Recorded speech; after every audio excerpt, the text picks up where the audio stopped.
qualifying because you're not going to find a house. Well, I don't know in Buffalo, but in Atlanta, you're not going to find nothing that's livable for $20,000. Come on. Now, and we got more questions, but I guess when you said that, as far as like paying in cash, is that a rarity in your field, Dion, or For is people it? to pay cash? Yeah, is it? Do a lot of people do that, or is it like no? I have some clients who pay cash.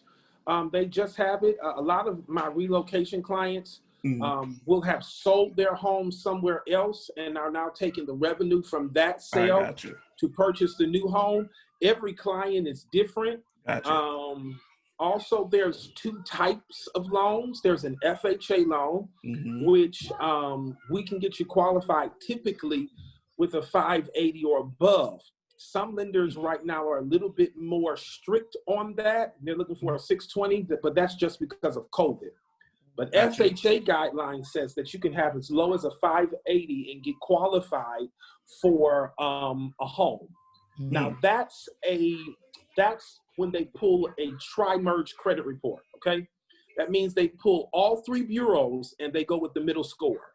They're gonna pull TransUnion, they're gonna pull Equifax, and they're gonna pull Experian.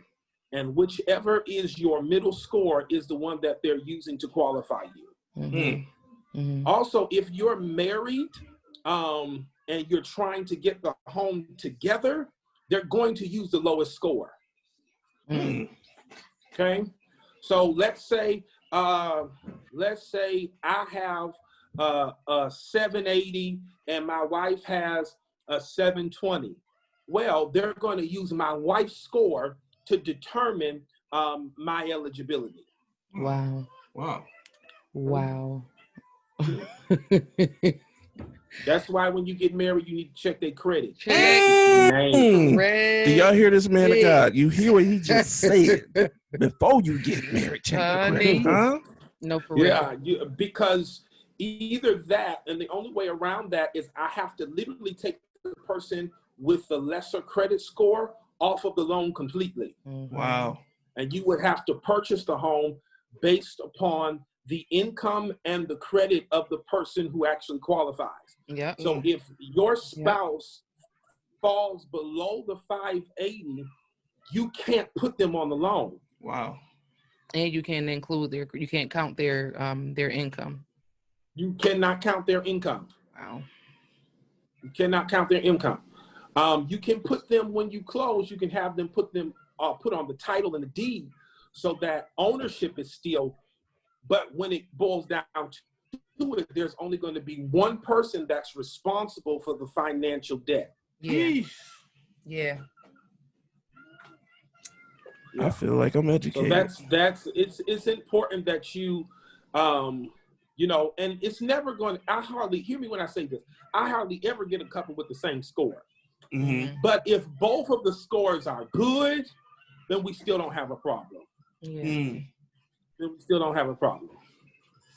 I think another myth that's out there is that I have to have all of this money saved up. That's not true, especially if you do have good credit. If you get above that 640 range, there are some down payment assistance options that are out there. They're going to differ from those are going to differ. I was going to ask that. I was going to say that.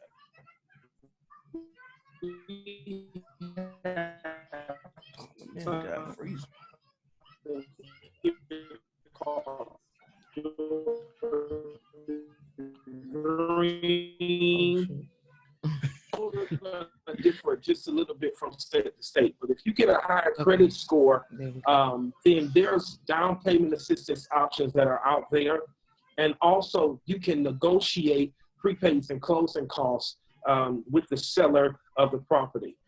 So there's three things that you pay. Well, there's four things that you pay when you're buying a house. First thing is earnest money. That's what they're going to require when you put a contract on a home.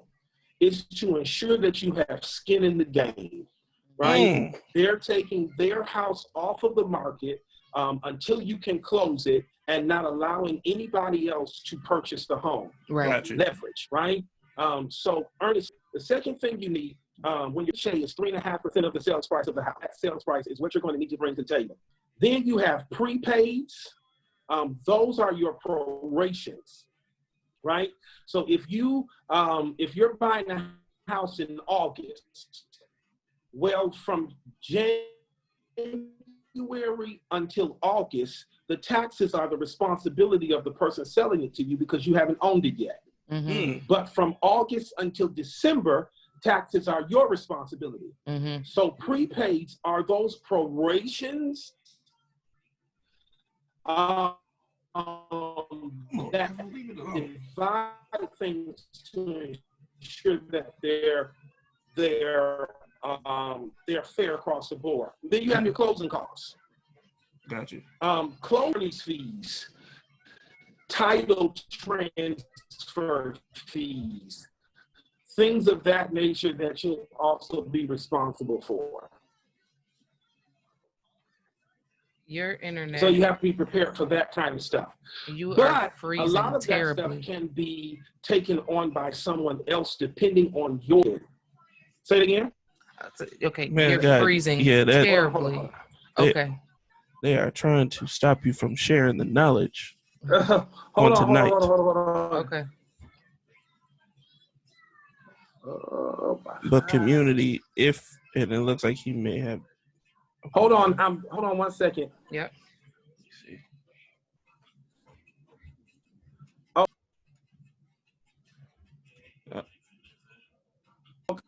Can y'all hear me now? What about now? Yep. Yes, sir. That's yes, better? sir. Okay.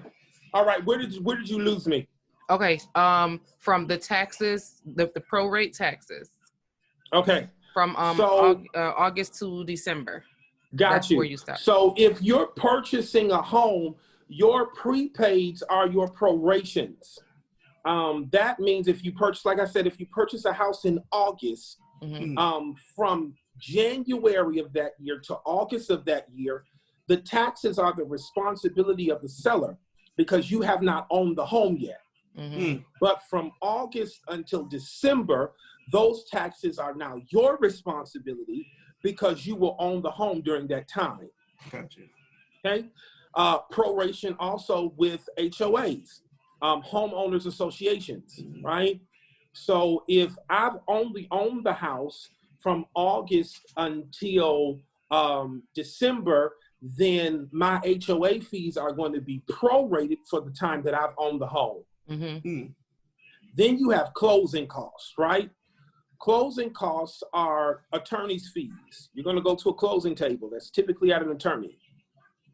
Title transfer fees, initiation fees for HOAs, those kind of things that go into it. A lot of this cost can be absolved when you have good credit. Why? Because the down payment can be covered by down payment assistance, right? Mm-hmm. We can also ask the seller to contribute to our prepaids and closing costs. Mm-hmm. So we can ask the seller to actually pay for some of that for us, so it lowers the amount that we bring to the table. Mm-hmm. And so those are kind of some things you want to think about if you're looking to purchase. Mm-hmm. But I think the biggest thing for musician is your taxes. So if in 2019, you wrote off all your income, and in 2020, you wrote off all your income, and you try to go and get a loan, you're going to have to wait 2 years. 2 years. Or what you're going to have to do is go back and amend those taxes. Right? So the government does give you the legal right to amend your taxes. Wow. You can go back and amend them and correct that and get rid of a lot of those deductions. But that's the only two options that you have. Is that a cost to amend? I think it may be a cost for your CPA, not necessarily for the IRS. What's the That's CPA? a question you would have to ask. Yeah. What's the CPA? CPA is the certified public accountant. That's the person who does your taxes. Does your taxes. Your accountant. Understood. Mm-hmm. I'm gonna tell you right now, my brain is going like this, man. I got like, right. Yeah. because this Yeah, is yeah. something that, to some people, I mean, I know to us, just to be transparent and honest, when we were living, we loved our apartment that we lived in. We lived in the art space lofts for years, and we didn't even have, it wasn't even on our minds to own, Yeah. because we liked it. It was good. We were good. We were looking to, we were in the 2-bedroom, and then we were on the waiting list, and the first on the waiting list for the 3, and whatever. So when I worked at M&T at the time, and I just so happened to run into one of our the mortgage person guy, loan officer, I think that's what his title was, or something like that. But he helped us, and he introduced us to the first time home buyers program through M&T. And he was like, okay, just bring in some information, let me just see. And I'm like, we're not thinking about that, it's okay. And it's not that. Part of it was we're not thinking about owning, but another part is like, are we even ready to own? Are we old enough to own? Our mind state wasn't on ownership. It's something that we wasn't really kind of, yes, our parents own homes, but is it something that we could obtain at this young age? So we got there, and he did the math for us, like how much you're paying in rent, you could have been investing in your own home. Absolutely. Especially since you guys' credit score was this, especially since you guys' income is this, especially since this, and that. And I'm like, what? Yeah, renting is a money pit. Say it again, man of God. Repeat that statement. Renting is a money pit. Wow. You pay them for 12 months. Let's just do some math. Come on. Let's just do some math. Let's just say, what's the average rent in Buffalo? Honey, $1,000. Depending on somebody put in the chat, what's the average rate? Yes, what's the rent? average rate? Somebody What's just the shoot a number out. rent like in Buffalo? Let's say 1,000, and that's let's say for 1,000. Let's say $1,000. So for a year, your lease is typically a year. You just gave them $12,000 you'll never see again. Never see again. If you don't renew, you give them 30 days notice, you pack up and you leave. And your $12,000 is gone. Right? Not only that, but when you own a home, you gain what's called equity. Right? So equity in your house is the difference of what your house is worth now and what you originally paid for it, or what you currently owe on it. Right? So let's say you've been in the house the last 10 years. And you only owe $70,000 on your house, but you get an appraisal on your house for $100,000.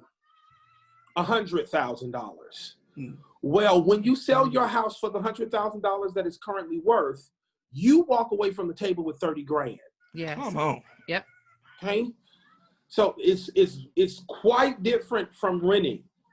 You get the current market value for your home, even if you didn't pay that value. Right. Right. Okay. Right. So if it's $100,000 that you currently owe on the house, and you sell it for $150,000, that's $50,000 that's going back into your pocket. Yeah. Yeah. Okay. So that's the difference. Renting is a money pit. Not only that, but every year when you rent, typically with a lot of these communities that people are renting from, they go up every year on your rent. Every year. So you paying $200-$300 more a month for the same house you were paying $200 or $300 less for last year. Wow. So every year they go up on your rent. They go up some more. They go up some more on your rent. And I think that now that's the business side of it. Now, I know we got a lot of Christians. Let's look at the spiritual side of it. Come on in here.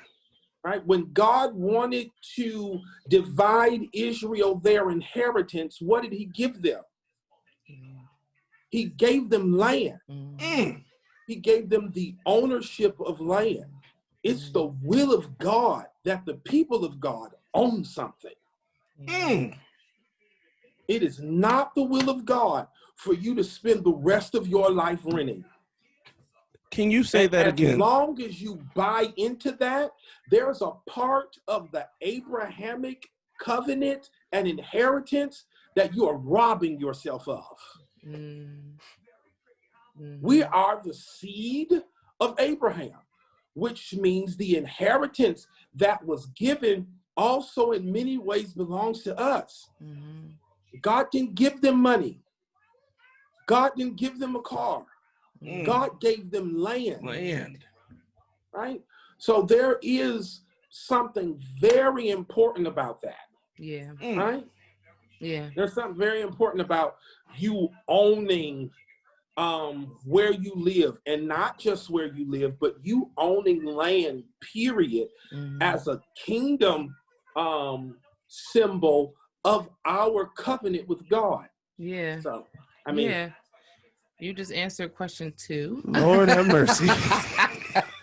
Man of God. All right. You answered question 2. When David fought, come on in here with Goliath. When David fought and took Israel into battle, it was over land. Yeah. He's the only God that will give you dominion over the thing he created you from. Yeah. I created you from dirt. Now I'm giving you dominion over dirt. Come on. Right? I'm about to run. I'm about to seriously run. So I think we have to think about it, because the Bible repeats it over and over. I create man from the dust of the ground. Then I give man dominion over the earth, which is land. Then Abraham, as far as your eye can see, I'm going to give it to you. Yeah. The promise of God for Abraham and his seed, who are us, is land. That's why the devil wants your credit score shot.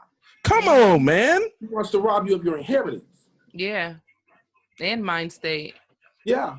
The mind state. My mama didn't, my grandmother, whatever. And brother, you talking right, because I think even in the aspect of musicians, like you said, we're all about the now, and it's like we're not preparing for later. It's just like, I'm not preparing for a house. I just want these kicks, or I just want something. It's just like it's crazy, and it's just like this car. This is so needed, man, because that's a fear, because you have younger musicians that don't have that person to say, hey man, you should be looking into, like you said, purchasing your own, and it's just like it's not there. So it's just like, man, what are we doing? Stop letting these people pay you under the table.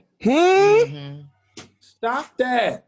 Stop letting these people pay you under the table. And then when you want to do something with your life, you want to go buy a car, you can't prove your income. Right.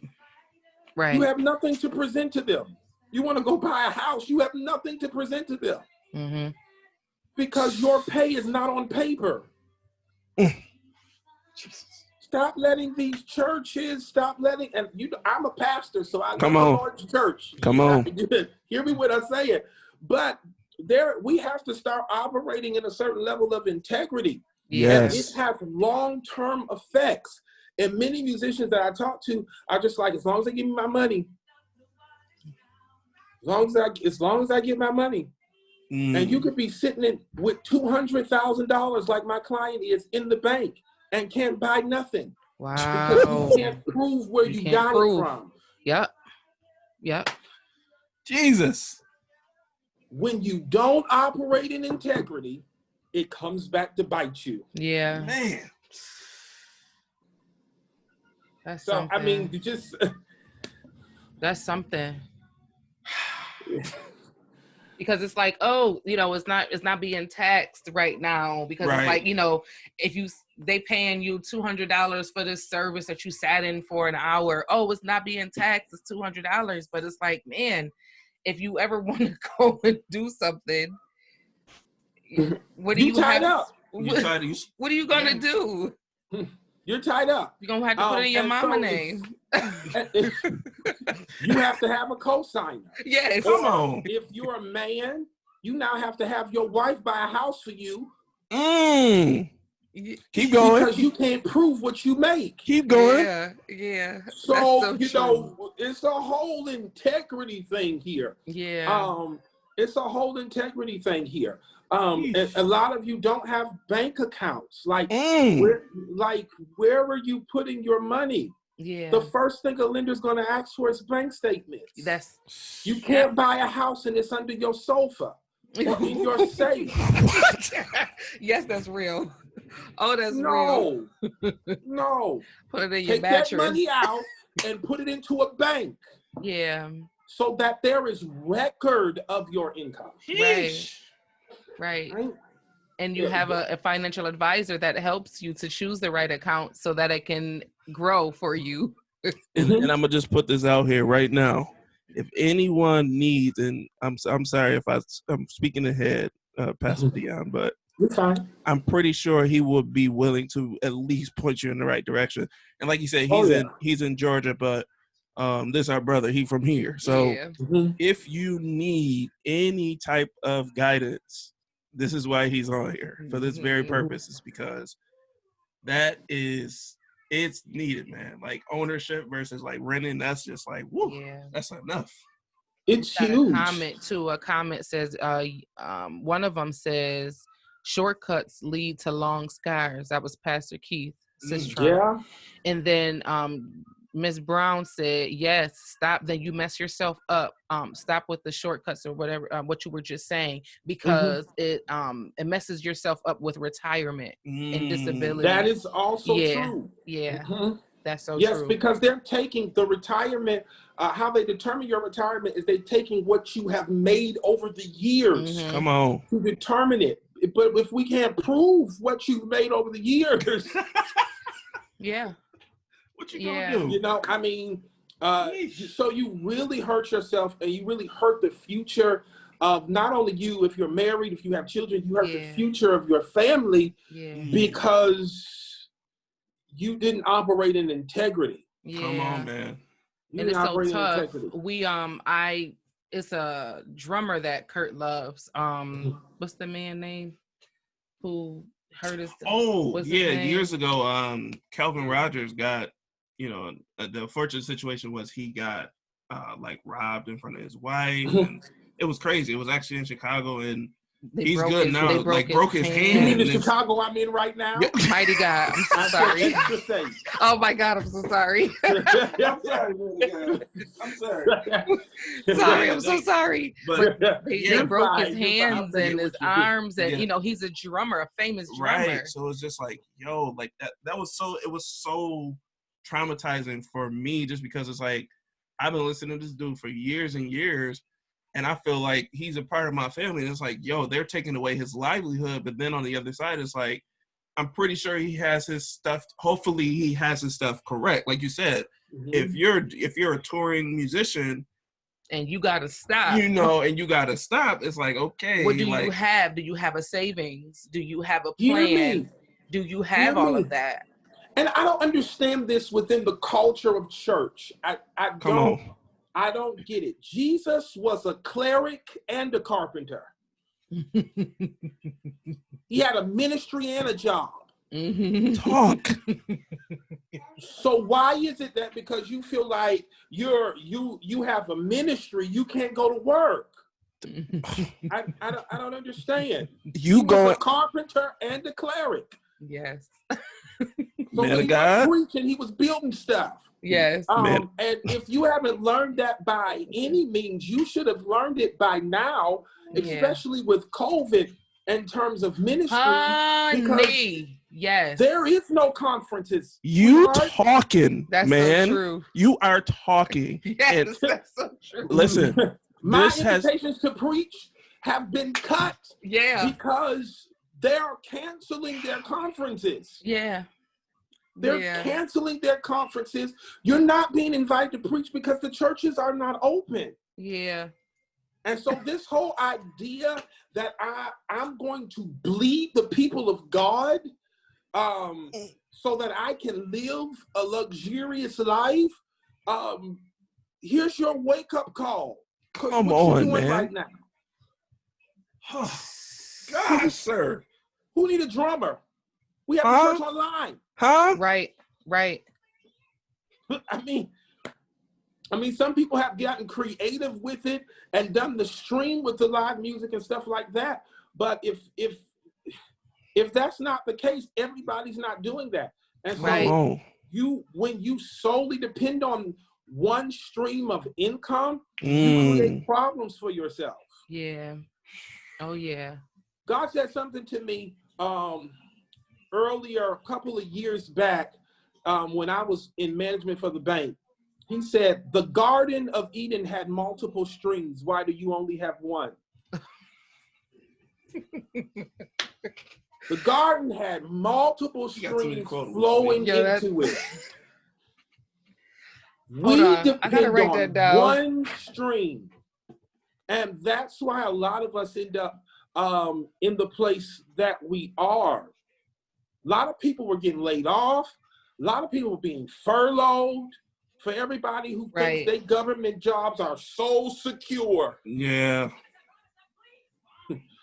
You know, find your treasure. Find that thing that's on the inside of you that you can use or that you can leverage to bring in resources for your benefit. And if you record that income, you can also use that income to buy, to purchase. Ooh. But you got to record it. You got to be honest. Right. I'm going to tell you something right now. You got too many quotables for me. You got way too many quotables. Catch the replay. What? Yeah. Oh, my Lord. You need to have one. You need to have more. Most people know me for real estate. Right. Yeah. But I'm in the process of opening an insurance company. Come on, man of God. Because everybody that buys a house needs insurance. Yes, Come on. They do. And so instead of me outsourcing insurance to somebody else, I can do everything you need right here in-house. Come on. Yep. And you have to create streams because in business, everything has an up season and a down season. Everything. There is no 9 to 5 where every 2 weeks you get the same check every time. Not in business. Every business has its ups. Every business has its downs. The other thing that I would suggest to you is pay your bills in advance. Right? If you're a business owner, you can't function like you're a 9 to 5 who's going to get a check every 2 weeks. That's not how your life functions. You have to change your mindset to say, okay, I have this lump sum right now. I'm going to pay my bills in advance. Yes. So that if I do have a slow month, then it's just a slow month. Right. But my bills are already taken care of. See what I'm saying? Yes. So I think that's because late payments do affect your credit score. Come on. One late payment can take you down 20 points. One.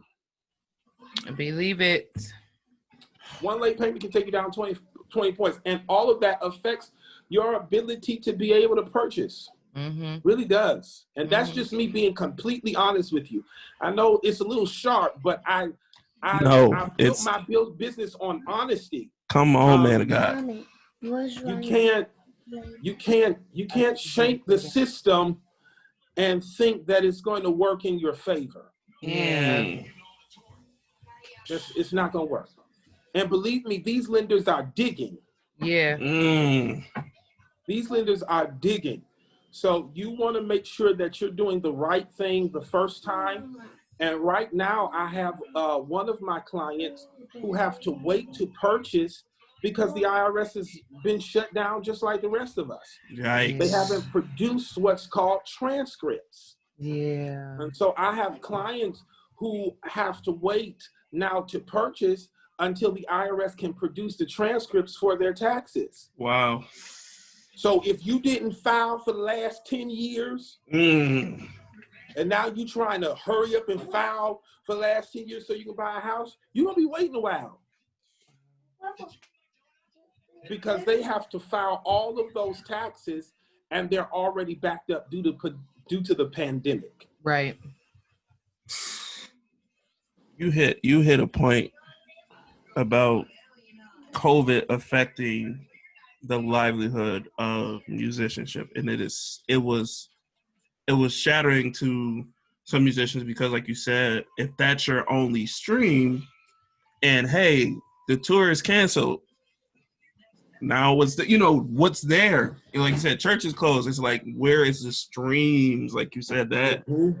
Woo, Yeah. man, that was powerful, brother. Yeah. That was powerful.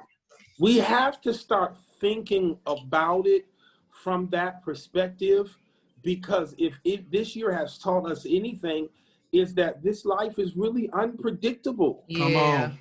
Yeah. It really is unpredictable. And it's like, how do we start to think like that? How do we start to think a multiple, how do we start to think of having the multiple streams? How do we change our mind state or switch it from renter's mind state of to ownership? Again, my awakening was a coworker of mine doing the math for me and, etching out everything. But, how do we help? Well, besides videos like this, what would you say to that? I think so. I come from a business perspective, and then I come from a spiritual perspective. Mm-hmm. I think, especially in the African American community, we have to break a poverty mindset. Mm-hmm. We have to kill the mindset that, like your husband said, now.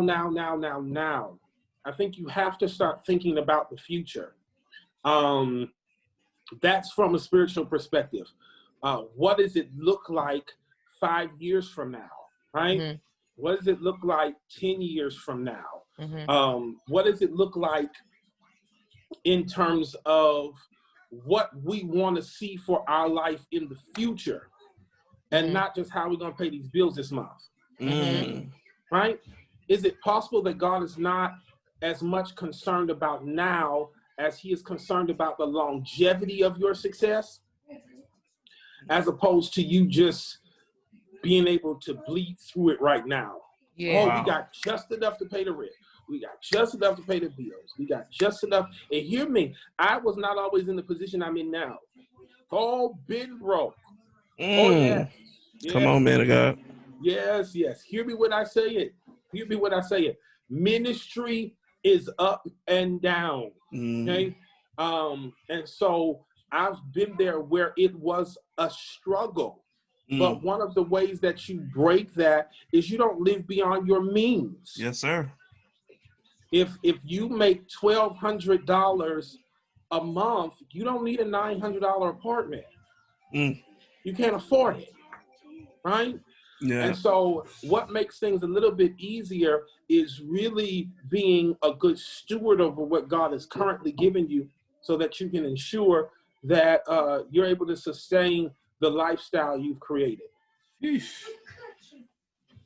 From a business perspective, you need a financial advisor. Come on. Yeah. You need somebody who can look at your money and say, stop going out to eat. Yeah. Stop. You know what I'm saying? Yeah, that's Stop so true. shopping. Yeah. What's killing your budget is you keep going to the mall. Yeah. Or Amazon. What's Help me, God, killing your please. budget is you keep eating out. Yeah. And if you calculate how much you've ate out over the course of a month, Jesus, sweet mother of pearl. $500, $600, $700. Bruh. Yeah. And especially if you have a family. Come on. Oh, yeah. Now you're paying for 3-4 meals, Come on. Mighty God. So I think the adjustment comes with, from a spiritual perspective, stewardship, but from a natural perspective, having somebody to look at your finances to know what you don't know. Yeah. Yeah. Yeah. Yeesh. That's so true. That's so true. So question number 3. Okay. How does being an independent, you may have answered it, actually. being an independent contractor or self-employed affect ownership? I think you've basically answered it affects it because they look at your income completely different. Mm-hmm. Say you got a job with M&T, right? Yeah. You're a W-2. I can put you under contract with your offer letter. Yeah. I can put you in contract with your offer letter. Mm-hmm. You're going to be a W-2 employee. Your offer letter is going to tell us how much you're going to make and that you're a full-time permanent employee. Right? Yeah. Now, through the process, we'll take your offer letter to get you started, and then we're going to need 2 of your pay stubs that reflect the amount that's on your offer letter. Mm-hmm. That's it. Wow. What most people don't even know is we don't even need taxes for a W-2 employee. Yeah, that makes sense. Don't need them. But for a 1099 employee, we need 2 years. Yeah. Yikes. We need 2 years. So you just have to have your money. They're going to want to see your profit and loss statements.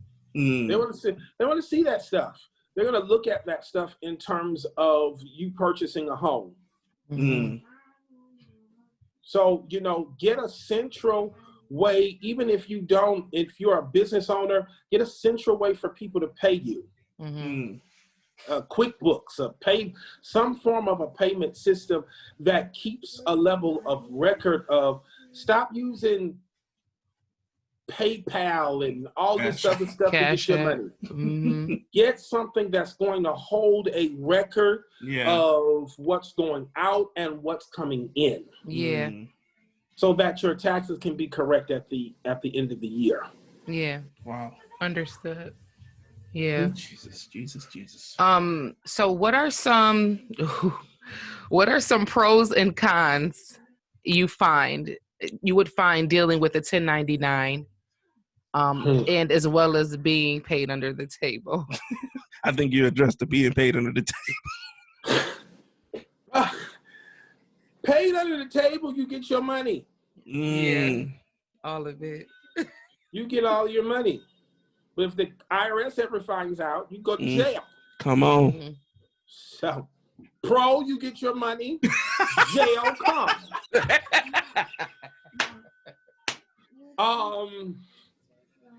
So that pro of being a tenant, hear me when I say this.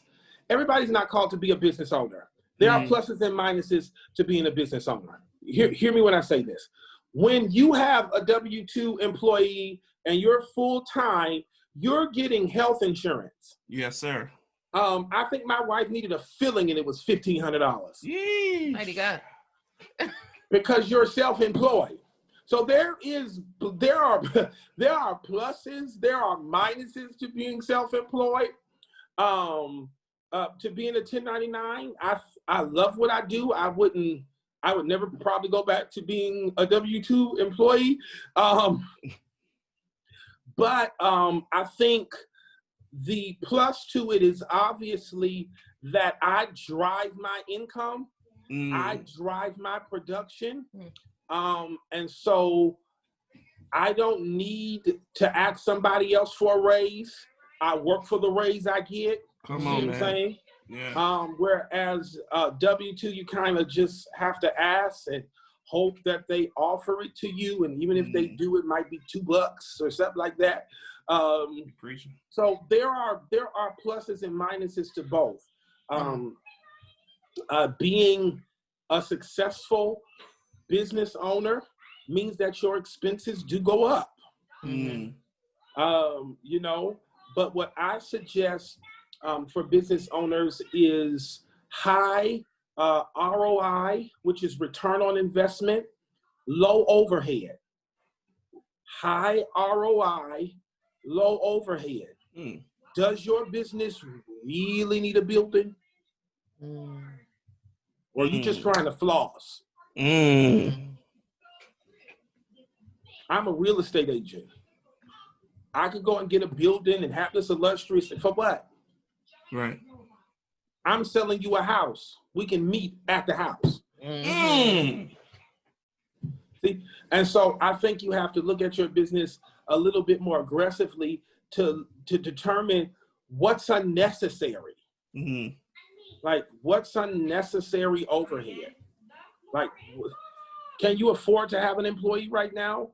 Like, or do you really need to be handling this yourself until your revenue gets up? Mm-hmm.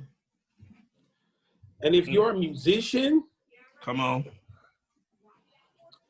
how do I say this? Come on. It's a good idea, and I know this is not always possible, but it is a good idea to get a job with one church. So we don't have to gather 12 1099s.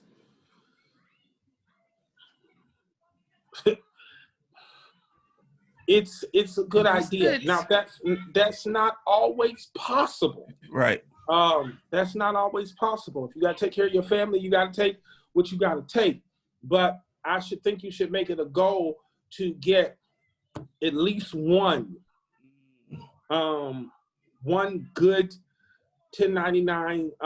If it's a church, if it's an artist or whoever that's paying you, then, you know, I think that's a good idea. But when you start to have to gather 12 1099s, and then we have to say, well, you work for them from here to here, and you work from them to here, and you work with them for the same time you work for them. And it doesn't kick you out of the process, but it will make the process a little bit more complicated, because now we got to chase down 10 different employers. Wow. As opposed to talking to one. Got you. That makes sense. That makes sense. The wealth of knowledge, man of God. Jeez. Okay. Well, I could kind of like put this. Yeah, I could put this into one. So, what would you say about the Okay, what would you say to the M2M, to the married to musician community who's looking to purchase real estate? Is there any recommendations of anyone that's looking into real estate during this time, this COVID time, that they can prevent unnecessary errors? So what would you say to those who are looking? Buy now. Yeah. Say what? Buy now. Buy now. It's a buyer's market. It's actually a seller's market. Oh, but yes. Interest rates are extremely low. Really? I've locked about 4 or 5 of my clients in this year at 2.75. Shut your face. What? Sorry.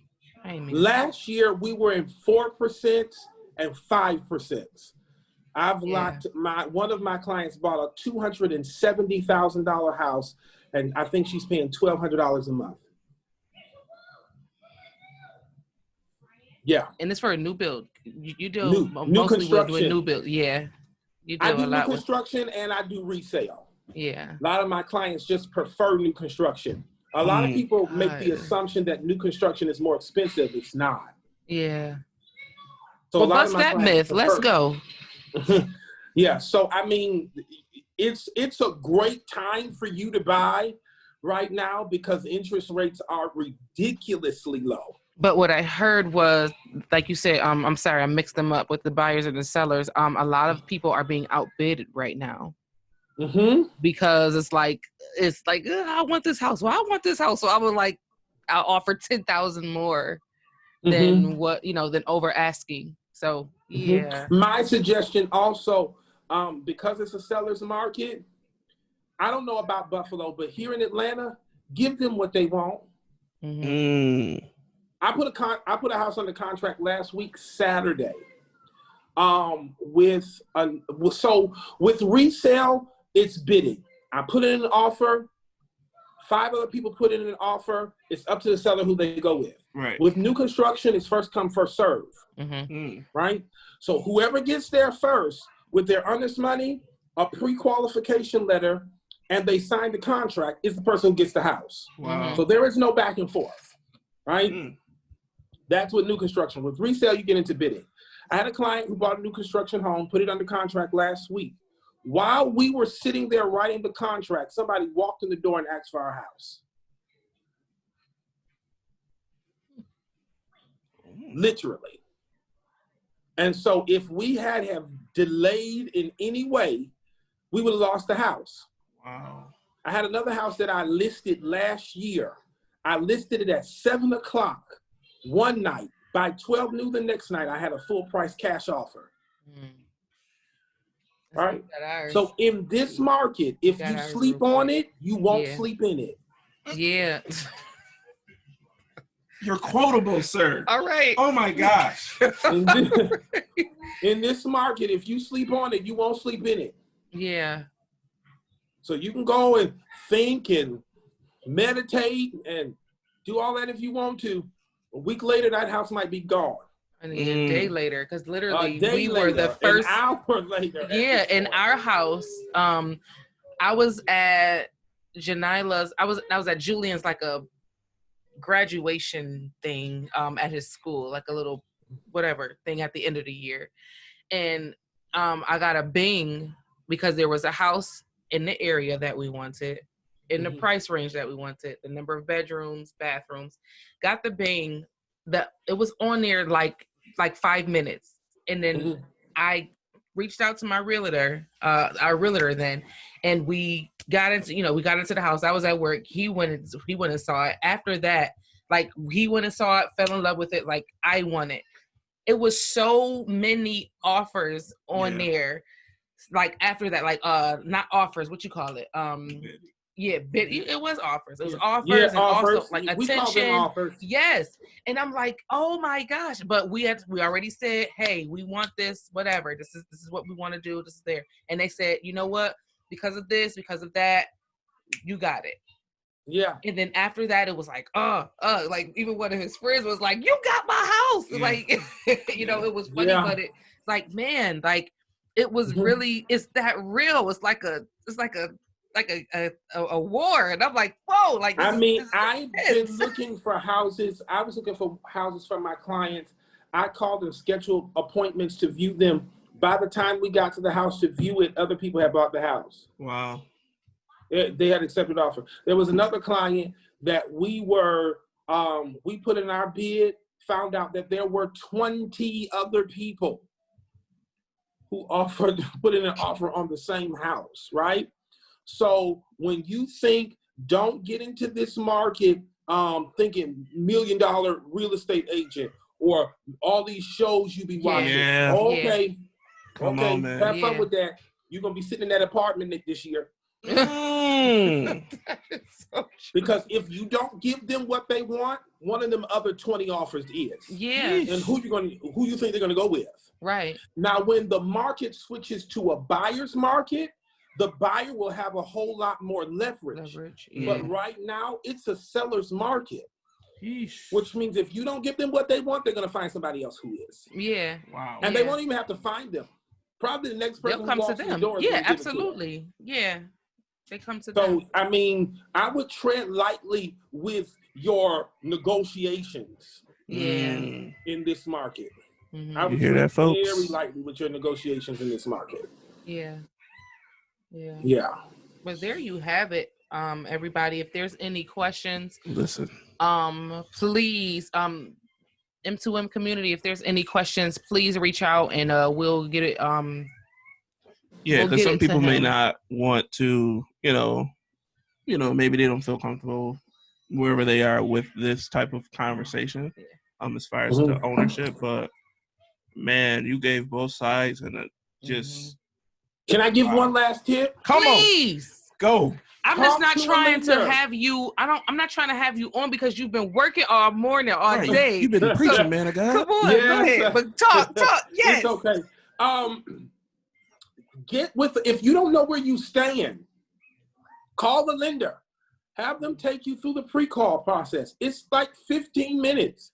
It's 15, 20 minutes. Every lender pulls a different version of your score. Okay. Okay? Every lender, there are different versions of your score. So when you go and get a car, the car dealer is pulling a different version of your score. When you go get a Macy's card, they're pulling a different version of your score. When you go and get a house, the lender is pulling a different version of your score. What do you mean by version? So they're different. You have FICO 8.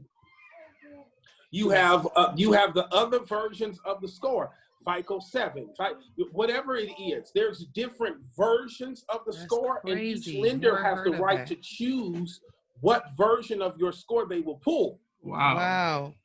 Right? So when you go, if you using Credit Karma, burn it, because it ain't right. Oh my gosh, I live by Credit Karma. Come on, man of God. Come on and free her up. Free her up in here. Because it is trash. And I discovered that when we were getting our vehicle. Like, Credit this is trash. Karma is incorrect. What do I use then? Lord. Credit Karma is incorrect. Help me. If you're looking to access a loan or get a loan, it's best to have a conversation with the lender. The lender's going to pull the version of your score that should be pulled or that lender pulls, and they're going to give you the numbers. Let them tell you.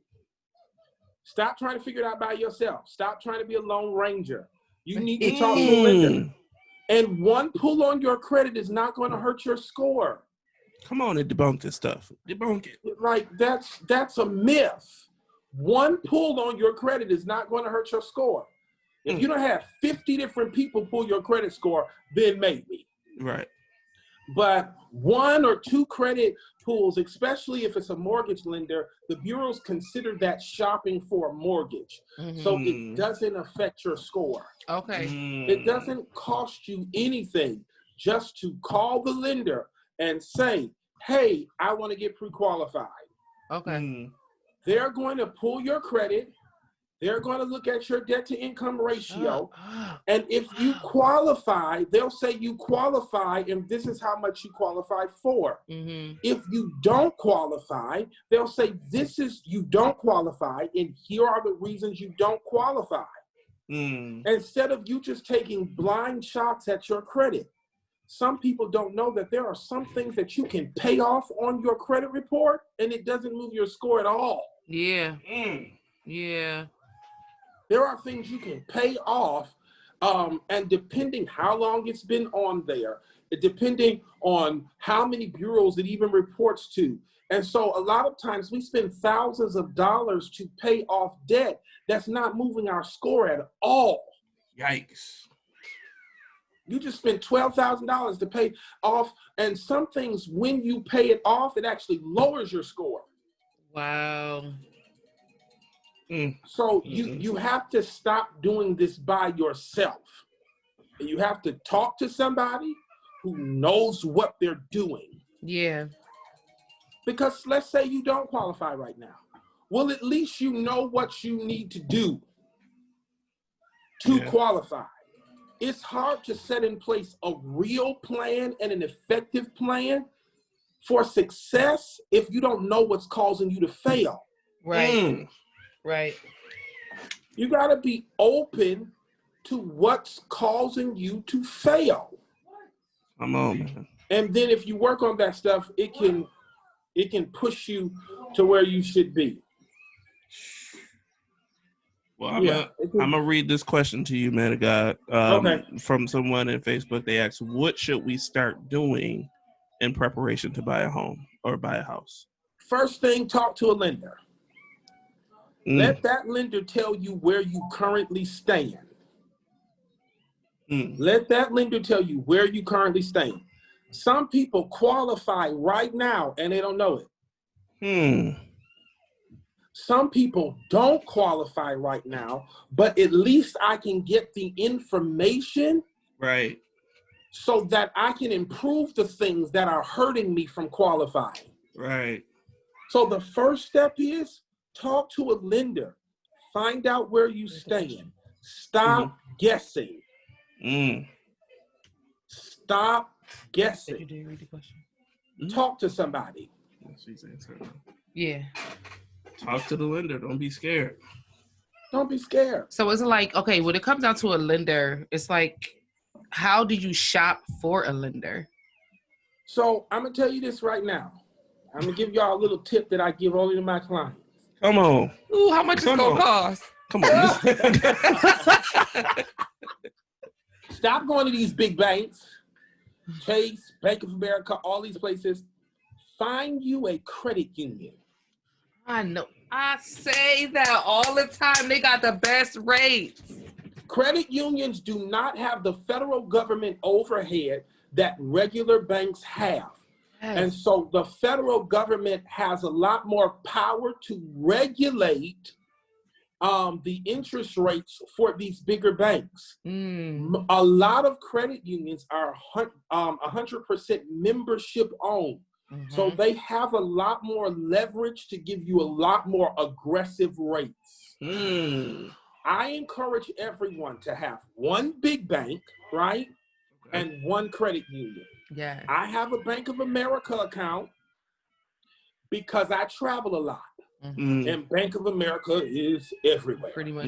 But I also have a credit union account where all of my main stuff comes from. Yeah. And then when I'm shopping for a car, my credit union typically will give me a better interest rate. Right. If I'm shopping for a house, my credit union will typically give me a better interest rate. And do they have the programs too? Like the They first have time the home buyers? Programs are not, a lot of the programs are not, how do I say this, lender specific. Okay. Right? So it's a lot of times it's a federal government or a state program that can be offered by any lender within the state. Yeah. Okay. Right? If you're a veteran, there are benefits to being a veteran. I look at some of my clients who are veterans and I wish I would have went to war or something. Come on. A VA loan is the best loan out there. Wow. You should have went Best to the army loan like out there. you thought. Can't beat it. Wow. Can't beat it. Can't beat it. VA loan. So if you're a veteran, there are benefits to you. If you're a first-time home buyer, there are benefits to you. Yeah. There are benefits out there that you can research. Now, what's going to be specific for New York State, you'll have to do a little bit of digging for that because I'm in Georgia, so I can tell you what's available here. But a lot of those are state specific. Gotcha. Some of those houses you post, I be telling Pooh like, listen, we gonna call Dion. We gonna call Pastor Dion. I'm not playing. Hey, we need a 4-bedroom. Like, hey man, God, listen here. I sell insurance. I sell Blue Cross insurance, but yeah, the talk, man of God. Yeah. Huh? And I mean, it's really attainable. So it really is attainable. It really is. It's attainable. You can buy your house, and hear me. Let me give this disclaimer. I love all people, but I'm not selling them houses. I'm selling those houses to us. Yes, Say it again, man of God.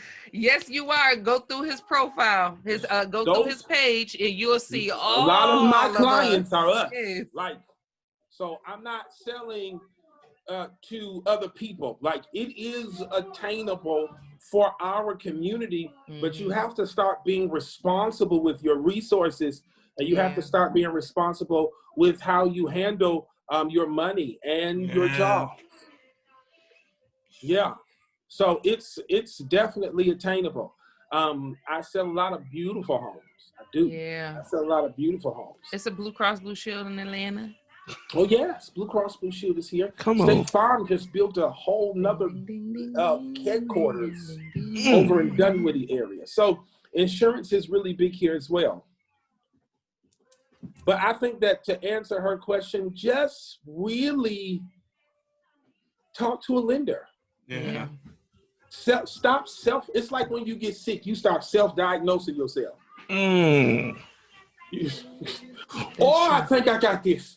I think I got Trying to Google it. Yeah. When you could have just set an appointment with a doctor or went to an immediate care. Come on. And found out what was really the issue. Yeah. Stop trying to self-diagnose your financial and credit position. Yeah. Go and talk to someone. Come on, man. Yeah.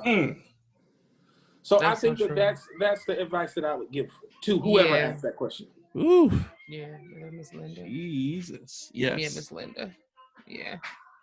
Good. Man, oh man. M2M community, before we let him go, if you have any questions, please type them up quickly. Yeah, and if you need to get in contact with the man of God, you can reach out to us. We're not going Y'all to are have y'all fine. Y'all don't have to bombard rush. the man of God. Yes. It's just, the thing that I really, I really am praying for. Hey, stop it. Sorry. The thing that I'm really praying for the musicians and everything, because of course I'm married to one, hence the name. It's just, really preparing yourself for life, for the future. And unfortunately, we're not well prepared. It's not even in our schools. Our schools don't teach it. Our parents don't really know about it because they weren't taught. It's just so many things that kind of counts against us. But that's what, we have so much knowledge that if we just ask, or we humble ourselves, or, sometimes we don't even know what to ask, but being connected to the right people. And, I really, truly believe I like to be, and I want to be, and I am connected to where I want to be. So it's like, hey, I'm here right now, but let me connect to Dion, because Dion is where, he's doing what I'm actually want to do. So let me connect with you so that you can mentor me, you can show me, you can give me the pros and the cons, give me the stern, give me the hard stuff, give me, just give me what it is I need to get to where you are. So I'm gonna give you another hint. Yeah. Musicians. Let's go. Self-directed IRAs. Do your research on them. Self-directed IRAs. Musicians. Self-directed IRAs. Anybody who's self-employed. Self-directed IRAs. Start looking into investments. Find ways that your money can make money. Come on. Find ways that your money can make money. I said this yesterday. The enemy of resilience is immediate results. Say that again. Say it again. The enemy of resilience is immediate results. Sometimes we want an ROI or return on investment right now. But if you let that money sit somewhere for a while, it has the ability to benefit you in the long run. Yeah. Much more than it would benefit you right now. Yeah. Yeah. The enemy of resilience is immediate results. We want it right now. Yeah. Microwave generation. That's our culture. We want it right now. What's this gonna do for me right now? My money gonna be held up. It's better it be held up than lost. Come on. Yeah. Yeah. That's so true. Lost and wasted. Come on. Absolutely. Yeah. So oh no, you're gonna have to come back for part 2 of I don't know how we gonna. Y'all are fine. I do this every week. Listen, this is something. No, I'm serious because this needs to be heard again. Yeah, we're definitely looking to buy another. But you are in Georgia. You got anybody you recommend here? We'll talk about that later. Do I know anybody who sells in New York? We can talk about that later. Yeah, I would have to think about that. Because that's a hard thing. I'm very careful about recommending people, because then that fall back on my name. Yes, sir. I ain't got time for that. And it's hard to buy. It's hard to do, what's the name? New construction. The land here is very the land in New York is expensive, and you don't, especially in Buffalo, you don't have a whole lot of it. Yeah. So, can I say something? Oh, Come on.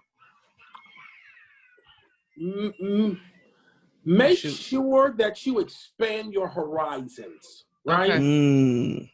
A lot of us have jobs, opportunities that are transferable. right? Mm. I'm looking at houses that would be 120 here, and they're 260 there. Yeah. Yeah. It's very interesting how the market is in New York. It's just very interesting. I mean, even if you go up to New York City, you paying $4,500 for a studio apartment. Your bed is in your kitchen. Yeah. And you're paying $4,500 for that. I have a client who we sold a 6,000 square foot home to, and they're only paying $2,000. And they got 6,000 square feet. Ooh. You're paying $4,500 for a studio. So, just expand your horizon. Make sure you're getting the best for what you have. Yeah. So I would definitely shop around. Yeah, they got it's like a 1,500. I think, yeah.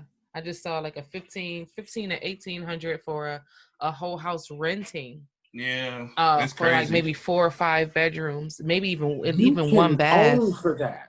Come on. Yes. I'm like, that's more than our mortgage. You can own for that. Like I said, one of my clients this year over the summer, her house was $275,000, and her mortgage is only $1,200. Yeah. She's got almost a $300,000 house. Yeah. She got a 2.75 interest rate. Yeah. That's what she's slapped paying me.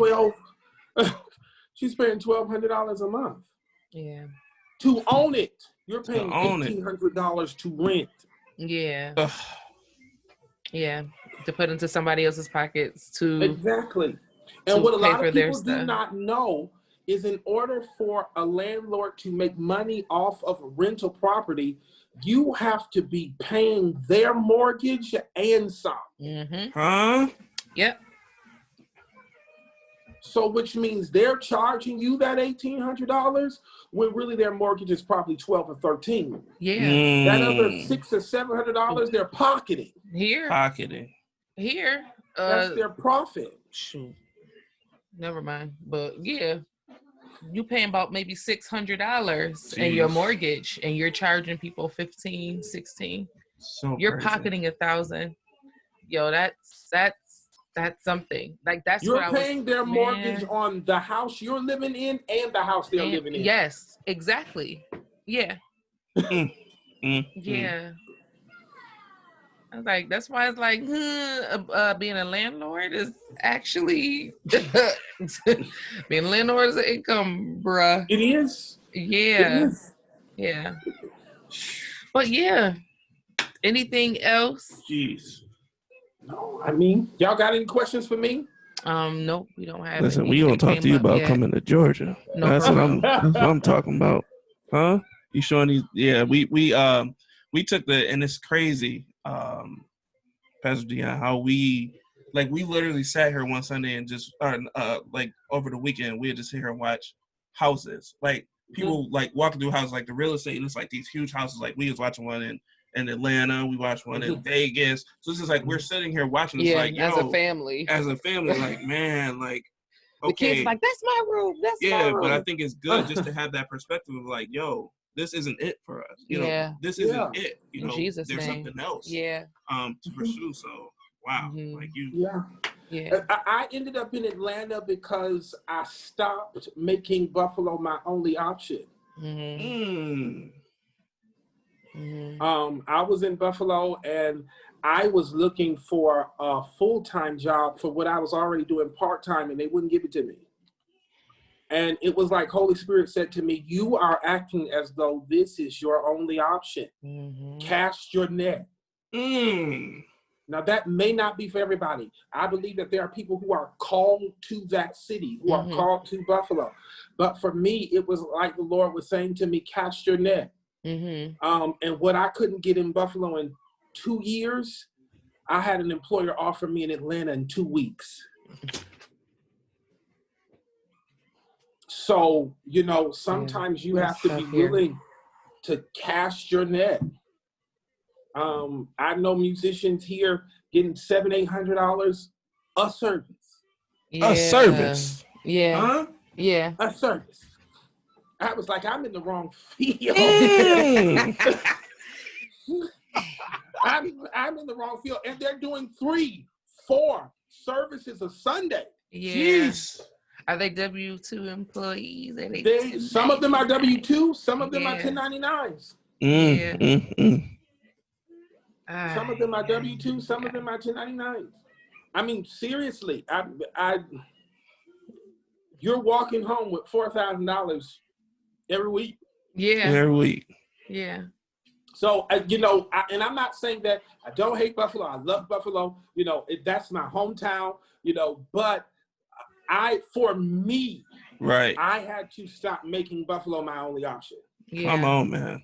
Yeah. And when I realized that God could do more for me, other than just being here, is when I started to cast my net. I was offered a management position at Wells Fargo Bank. I interviewed with it.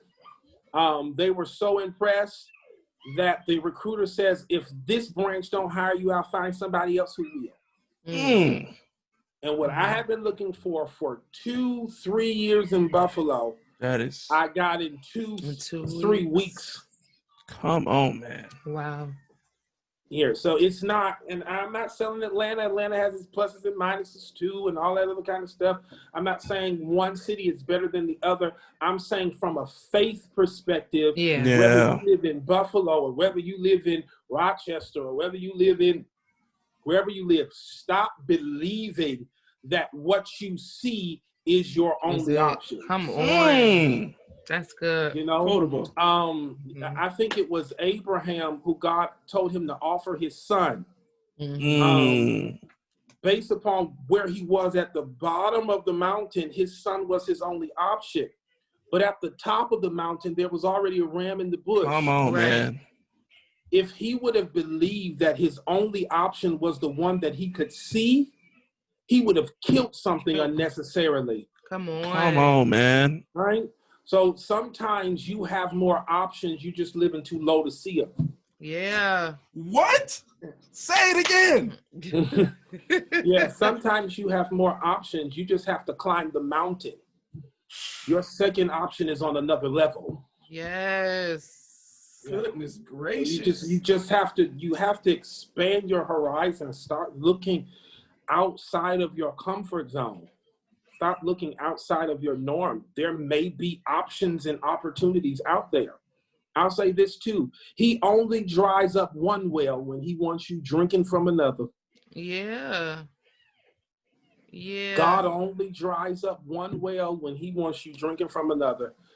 And so, when the prophet Elijah, the well dried up, it was because it was time for him to move on.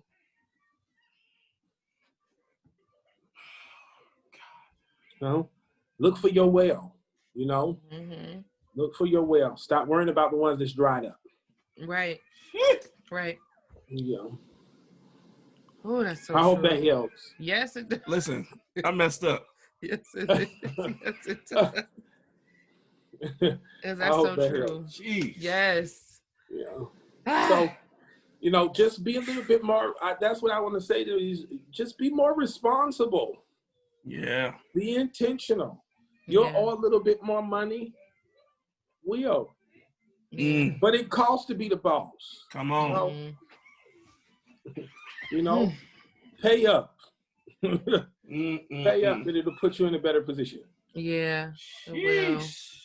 Well, everybody, this is a wrap. Yeah, they about to call it a night. loving it in the chat. They just wow when you said what you said. Wow and wow. That's a word. Right? Yes. Yes, it was. That was a word. Yes. So, if you don't mind, praying us out, and then afterwards we're going to end the live, and then we'll chat. Okay. Father, I thank you. I praise you. I enter your gates with thanksgiving and your courts with praise.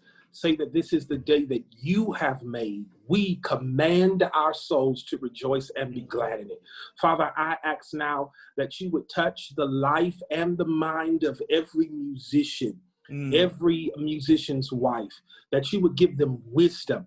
The Bible says, if any man lacketh wisdom, let him ask of God. And so, Father, tonight we ask you for wisdom.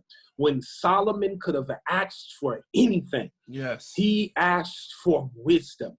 And so, Father, tonight we pray that you would give us wisdom, not just wisdom for now, but wisdom for what is next. Wisdom for this season as we navigate a pandemic, wisdom for our family and for our children, wisdom that will carry us from where we are to where you have ordained for us to be. Father, I ask now that you would give liberally to your musicians and to their wives the wisdom of God. And God, give them the strength and the capacity and the tenacity to walk through this season, knowing that if God be for me, he's more than the world against me. He is Jehovah Jireh. He will provide. If you do it, we will give you the glory and the praise. In Jesus' name, amen. Amen. Listen here, Facebook. Don't hit him up. You contact us first, because he is a man of God, okay? And he got a wife. He's busy. And he got a wife. Huh? Yes. Oh, housewife. Yes, housewife. Yes. And please know that if you don't get an immediate response from me, it's not because I'm in any way ignoring you. I'm not one of those people. But probably by the time you've reached out, there's 20 other people here right. that have reached out. So I will get to your response. I will. But just know that that's not the case. I'm not that guy. No. So what is do you have your face? You have your personal Facebook, but do you have a business Facebook? Yes, I have a business Facebook and a business Instagram. It's Leonard and Associate Realty. My personal Facebook is just Dion Leonard. Right? Leonard and Associate Realty is the business. And you can go and follow me. Also, we'll be, as soon as Apple stop playing with me, we'll be releasing our app, My Mobile Mentor. And so it's an app. Everybody's on there. We got Dr. Jonathan Lotson. We've got a CPA on there, certified public accountant on there. We've got a personal trainer on there. We've got a lot of things just for your whole life. So just be looking for out for that on my page. Yeah, sounds good. That is awesome. Awesome. Congratulations on that. Yeah, but he's in the he's in the Atlanta area for those who are who are there and who are interested in maybe relocating there. Jasmine, you still on here? But yeah, so anybody that's looking to relocate, you know, he's there. I'm telling you, go on his page. He has beautiful homes that he is selling, and you would notice a pattern of us that is there, that he that's on his pages. So it's reachable, it's obtainable, and he is giving us a tip. So if you just now joining, you're gonna have to catch the replay. Thank you so much, Pastor Dion Leonard. Okay, hold on. Yeah, we just logging off of Facebook, man of God. So all right, saints, y'all be easy. Have a great night. Okay. Yeah, we not like, man, brother.